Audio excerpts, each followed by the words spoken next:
साथियों, हाल ही में भारत के सर्वोच्च न्यायालय से एक हैरान कर देने वाली खबर सामने आई, जहां सबरीमाला संदर्भ केस की सुनवाई में केंद्र सरकार ने माननीय सर्वोच्च न्यायालय में यह पक्ष रखा कि अब समय आ गया है कि जनहित याचिका की अवधारणा को खत्म किया जाए। मैं आपको बता दूं, जनहित याचिका वह याचिका होती है जिसे कोई भी व्यक्ति जनहित से प्रेरित होकर जनता के हित के मुद्दों पर न्यायालय में दायर करता है। सरकार के जनहित याचिका को खत्म करने वाले तर्क पर असहमति व्यक्त करते हुए मैं अपना तर्क रखूंगा कि जनहित याचिका को क्यों खत्म नहीं किया जाना चाहिए और मेरे नजरिए में जनहित याचिका हमारे संविधान में निहित प्रस्तावना, राज्य के नीति निर्देशक सिद्धांत और मौलिक कर्तव्य से कैसे जुड़ी हुई है। भारत के संविधान की प्रस्तावना में लिखित दो मुख्य बातें मैं आपको बताता हूं। पहली तो ये कि भारत के समस्त नागरिकों को सामाजिक, आर्थिक और राजनीतिक न्याय दिलवाने, और दूसरी ये कि व्यक्ति की गरिमा और राष्ट्र की एकता और अखंडता को सुनिश्चित करने वाली बंधुता बढ़ाने का दृढ़ संकल्प करती है हमारे देश के संविधान की प्रस्तावना। ठीक है। पारंपरिक मुकदमेबाजी में क्या होता है कि केवल वही व्यक्ति न्यायालय का रुख कर सकता है जिसका उस मामले से पर्याप्त संबंध या हेतु जुड़ा हो, और कानूनी भाषा में इसे लोकस स्टैंडाई कहते हैं। लेकिन पब्लिक इंटरेस्ट लिटिगेशन ने इस दीवार को तोड़ दिया ताकि किसी भी कारणवश अक्षम व्यक्ति की लड़ाई कोई और लड़ सके। जनहित याचिका व्यक्ति की गरिमा और राष्ट्र की एकता और अखंडता सुनिश्चित करने वाली बंधुता को बढ़ाती है, क्योंकि जब भारत के कुछ नागरिक या समूह उन नागरिकों के लिए खड़े होते हैं जो किसी भी कारण से अपना पक्ष रखने में सक्षम नहीं है, चाहे वह आर्थिक कारण हो, ज्ञान की कमी हो, समझ की कमी हो, खुद को अदालत से दूर पाना हो या मुद्दे को ना समझ पाना हो आदि, तो वे संविधान की प्रस्तुति या यूं कहे संविधान के प्रस्तावना में लिखे गए शब्द न्याय और बंधुता को सार्थक करते हैं। मेरा दूसरा तर्क यह है कि राज्य के नीति निर्देशक सिद्धांत अनुच्छेद 39A समान न्याय और निःशुल्क कानूनी सहायता की बात करता है। यह कहता है कि राज्य यह सुनिश्चित करेगा कि कानूनी व्यवस्था का संचालन समान अवसर के आधार पर न्याय को बढ़ावा दे और विशेष रूप से उपयुक्त कानून या योजनाओं या किसी अन्य तरीके से मुफ्त कानूनी सहायता प्रदान करेगा, ताकि यह सुनिश्चित किया जा सके कि आर्थिक या अन्य अक्षमताओं के कारण किसी भी नागरिक को न्याय प्राप्त करने के अवसरों से वंचित ना किया जाए। तो मेरे नजरिए में अगर सरकार जनहित याचिका की अवधारणा का विरोध ना करे तो सरकार भारत के संविधान में लिखे अनुच्छेद 39A के तहत जो शब्द लिखा है किसी अन्य तरीके से मुफ्त कानूनी सहायता प्रदान करेगा, इसको सार्थक बनाती है, क्योंकि कोई अन्य व्यक्ति किसी अक्षम व्यक्ति के बिना पर जनहित याचिका को लड़ रहा है कोर्ट के अंदर। न्याय का मतलब अन्याय होने के बाद एक मुफ्त में वकील मुहैया करवाना नहीं होता। मेरे नजरिए में अन्याय की रोकथाम भी मुफ्त कानूनी सहायता के अंतर्गत देखी जानी चाहिए। न्याय का अर्थ सिर्फ पीड़ित व्यक्ति का खुद न्यायालय चलकर आना नहीं होता, बल्कि व्यवस्था के माध्यम से व्यक्ति के दरवाजे तक न्याय पहुंचाना ही असली न्याय होता है। जब सरकारी व्यवस्थाओं में मौजूद कमियों से पीड़ित होकर एक भुक्तभोगी या सरकारी व्यवस्थाओं में मौजूद कमियों को समझने वाला दूरदर्शी व्यक्ति या दूसरों के ऊपर हो रहे अत्याचार को देख उन दुखियारे व्यक्तियों के हित की चिंता लेकर राष्ट्र के नागरिकों को उस पीड़ा से बचाने के लिए या उनकी पीड़ा दूर करने के लिए एक उद्देश्य लेकर जब एक नागरिक सुप्रीम कोर्ट या हाई कोर्ट में जनहित याचिका दायर करता है, तो वह संविधान में लिखे गए मौलिक अधिकारों को वास्तविकता में सुनिश्चित करवाने का प्रयास करता है। सरकार ने तर्क दिया कि जनहित याचिका को एक ऐसे युग के लिए असाधारण संवैधानिक उपाय के रूप में परिकल्पित किया गया था जिसमें आबादी के विशाल वर्ग गरीबी, निरक्षरता, विकलांगता, नजरबंदी, सामाजिक बहिष्कार और संस्थागत कानूनी सहायता के अभाव के कारण संरचनात्मक रूप से अदालतों तक पहुंचने में असमर्थ थे। उन्होंने कहा कि तकनीकी प्रगति और ई फाइलिंग सहित बढ़ी हुई पहुंच के कारण अब लोग सीधे अदालत से संपर्क कर सकते हैं। सरकार ने कहा आजकल तो एक पत्र भी अदालत तक पहुंच जाता है। कानूनी सहायता निकायों की भूमिका पर प्रकाश डालते हुए सरकार ने कहा कि राष्ट्रीय कानूनी सेवा प्राधिकरण और जिला कानूनी सेवा प्राधिकरण जैसे संस्थान उन लोगों की मदद के लिए उपलब्ध हैं जिनके पास साधन नहीं है। मैं आपको याद दिलाते चलूं कि कुछ ही दिन पहले माननीय सर्वोच्च न्यायालय के न्यायाधीश माननीय न्यायमूर्ति विक्रमनाथ जी ने कहा था कि भारत के 70% से ज्यादा कैदियों को अभी तक दोषी नहीं ठहराया गया है।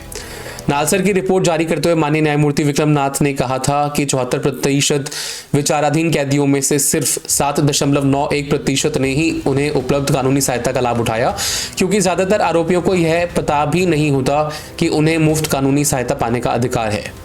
तो मेरा सवाल यह है कि अगर कोई पत्र लिखना ही नहीं जानता, उसे अपने कानूनी अधिकारों का ही नहीं पता, तो वो अदालत तक कैसे पहुंचेगा। 12 मार्च 2025 को डेक्कन हेराल्ड में खबर छपी थी और इस खबर के मुताबिक केंद्रीय खाद्य एवं उपभोक्ता मामले के मंत्री माननीय प्रहलाद जोशी जी ने कहा था कि माननीय प्रधानमंत्री मोदी जी 80 करोड़ लोगों को व्यवस्थित तरीके से मुफ्त खाद्यान्न उपलब्ध करा रहे हैं। NDTV, times of India, India today और कई अन्य न्यूज़ चैनलों ने जनवरी 2026 के महीने में रिपोर्ट्स प्रकाशित करके बताया था कैसे कड़ाके की ठंड में जूझकर दिल्ली के बाहर से आए मरीज और उनके तीमारदार इलाज के लिए सर्दी में पड़े रहकर इलाज करवाने के लिए मजबूर हैं। ये रिपोर्ट उन्होंने एम्स हॉस्पिटल के बाहर से करी थी। आप और मैं देखो, जब बीमार होते हैं तो हम अपने ऑफिस से या अपने कार्यस्थल पर सिक लीव लेते हैं, यानी कि बीमारी हेतु अवकाश लेते हैं और अपने घर में रहकर स्वास्थ्य लाभ लेते हैं। परंतु इसी देश में कई ऐसे मजबूर लोग भी हैं जो बीमार होने पर अपने कामकाज को छोड़कर इलाज करवाने के लिए कई 100 किलोमीटर दूर सफर करने को मजबूर हो जाते हैं। जिस देश में 80 करोड़ लोगों को सरकार खाद्य पदार्थ उपलब्ध करवा रही हो, अपने निवास स्थान पर वोट देने के बाद भी इलाज के लिए दूसरे प्रदेश में लोगों को भागना पड़ रहा हो, उस देश में तकनीकी प्रगति और ई फाइलिंग सहित बढ़ी हुई पहुंच के आधार पर जनहित याचिका को खत्म करने का दृष्टिकोण रखना मेरे नजरिए में सही नहीं है। केंद्र सरकार ने सर्वोच्च न्यायालय में को बताया जनहित याचिकाओं की संख्या में भयावह वृद्धि यह दर्शाती है कि अपवाद ने नियम को निगल लिया है। 1985 में प्रतिवर्ष 25,000 याचिकाओं से बढ़कर 2019 में 70,836 याचिकाओं तक पहुंचना, साथ ही इस माननीय न्यायालय द्वारा यह स्वीकार करना कि ऐसी याचिकाओं में से केवल बहुत कम प्रतिशत ही वास्तविक हैं, यह दर्शाता है कि जनहित याचिका का क्षेत्राधिकार अब तथ्यात्मक शून्यता में काम कर रहा है। लेकिन मैं आपको एक बात और याद दिला दूं कि भारत में सिर्फ पीआईएल का ही दुरुपयोग नहीं होता, दुरुपयोग अनेक कानूनों का होता है। दुरुपयोग 498A का भी होता है, दुरुपयोग अन्य महिला सुरक्षा के लिए बने हुए कानूनों का भी होता है।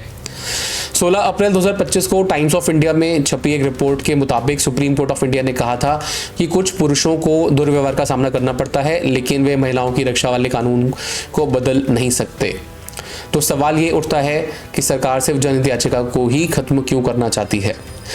इसके अतिरिक्त अब मैं आपको बता दूं कि भारत के संविधान के अंदर कुछ मौलिक कर्तव्य भी निहित हैं